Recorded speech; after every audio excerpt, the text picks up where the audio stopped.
Grabe mga ka-dreamers, magbabaon na nga pala sila nitong mga PVC at ng makina ng tubig. Nakatutuwa nga sapagkat napakaganda nga ng panahon din sa amin kaya naman dire-diretso ang kanilang paggagawa rin. Dahil kaninang umaga nagbunot lamang sila noong 30 pieces na tubo tapos ngayon magbabaon naman sila nitong 30 pieces na nga ng PVC na binili namin kahapon. Nagtutulong-tulong na nga sila ritong lahat kaya naman napakabilis lamang. At ang pagbabaon nga pala nila rin ay parang mano-mano lamang. Pero may ginagamit sila rito na bilog na bakal na tila ba manubela ng sasakyan. At yun nga ho mga ka-dreamers ang nakatutulong para mapabilis yung kanilang pagbabaon. Bali, dalawahan nga pala na PVC ang pagbabaon. Minsan naman ay isa lamang kasi nahihirapan. Tulong-tulong na nga sila riyan. Merong nasa taas, meron din namang nasa baba. Habang si tatay naman na pinakang manager nila ay nag-aayos na nga nitong makina na aming binili. Sa mga kapwa ko ka-dreamers na magpapagawa rin ng deep well tapos bibili kayo ng makina na kung nasa comment section ko, dyan na lamang kayo mag-avail. Paniguradong kahit 500 feet ang lalim ng inyong deep well ay kayang-kayang iakyat ang tubig. At para nga mapatunayan ho iyan sa inyo mga ka-dreamers ay nako, abangan ninyo ang mga susunod ko na video. Sapagkat ipakikita ko rin sa inyo ang final nga nitong ating deep well. Lalo na kung gaano nga kalakas iyong tubig na nakukuha noong makina. Sa mga sandaling ito ho mga ka-dreamers, medyo nahihirapan silang ibaon yung PVC kapag magkadugsong yung dalawang piraso. Kaya inisa-isa na lamang nila para madali. Habang busy naman sila rito sa pagbabaon nga ng PVC, ang electrician naman ay nag-aayos na nga nitong pinakang fuse ng ating deep well. Di kuryente nga pala itong ating deep well pero kapag ako ay nagka-budget pa baka magpakabit din ako ng solar. Kasi marami ho mga ka-dreamers ang nagsasabi na mas nakatitipid daw kapag naka-solar. Tapos kapag di kuryente naman ay napakahagad nga ni rekomonsumo. Kaya ang balak ko ho mga ka-dreamers, once na matapos ang dream house na ipagagawa natin ay magpapakabit ako ng solar. Pero sa ngayon kuryente na lamang muna dahil gagamitin pa natin iyong budget natin diyan sa ipagagawa nga na dream house. Kasi ang dami ko ho mga ka-dreamers na panunood na ibang content creator na nagpakabit ng solar tapos automatic daw yung namamatay. Yung tipong alternatibo ang paggamit kapag araw ang ginagamit nila ay solar, kapag gabi naman ay di kuryente. Pero kapag kakayahin naman natin yung solar na kayang suportahan lahat ng gagamitin ay naku, yun ang mas maganda. Lalo na rito sa atin ngang ipinagawa na deep well. Sobrang excited na talaga ho ako mga ka-dreamers na matapos nga itong ating tubig. Kasi alam nyo ba dati nararanasan namin na nakitatabo lamang kami sa iba. Lalo na yung tipong kapag hindi kami nakatatabo kasi wala nga pambayad. Pero sobrang laking alwa noong nagkaroon nga ng patubig ang aming barangay sa aming sityo noon. Naalala ko talaga noon ho mga ka-dreamers kapag kami ay nagtatabo ni Bunso, inuusong pa namin iyong container mula sa malayong kapitbahay. At ang hindi ko nga ho malilimutan ay yung nagbabalagwit ako ng 2 container tapos minsan napuputol iyong balagwitan. Sabi ko naman sa inyo kung mayroon man pinakamayaman dini ako yun pagdating sa karanasan.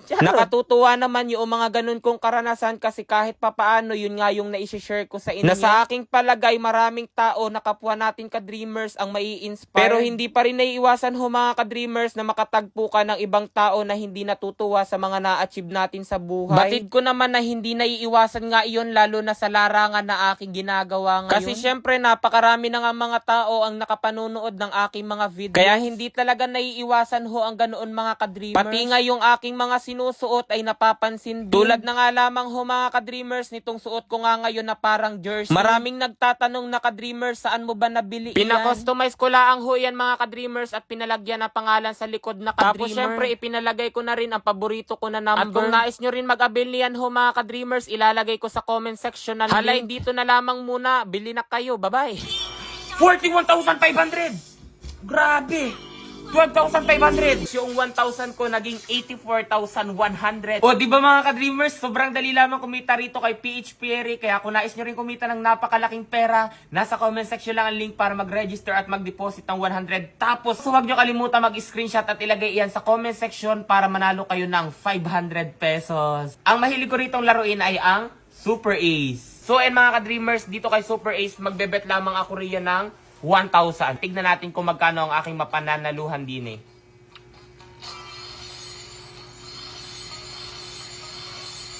$1,000? Uy, scatter agad. Play. 200. 800. 100. 1,200. Wow, 3,000 ano? 2,000. Uy, 4,800. 1,800. 2,000. 41,500. Grabe. 12,500. 4,000. Ayun na. 5,000. Hala. Hala, hala, hala, hala. Hala, hala. Hala. 200. 400. 3,600. So, tingnan nyo mga ka-dreamers, yung 1,000 ko naging 84,100. Di ba napakalaki? Kaya kung nais nyo rin manalo, nasa comment section lang ang link para mag-register. Huwag kalimutan mag-deposit at ilagay ang screenshot sa comment section at may pag-asa kayong manalo ng 500 pesos.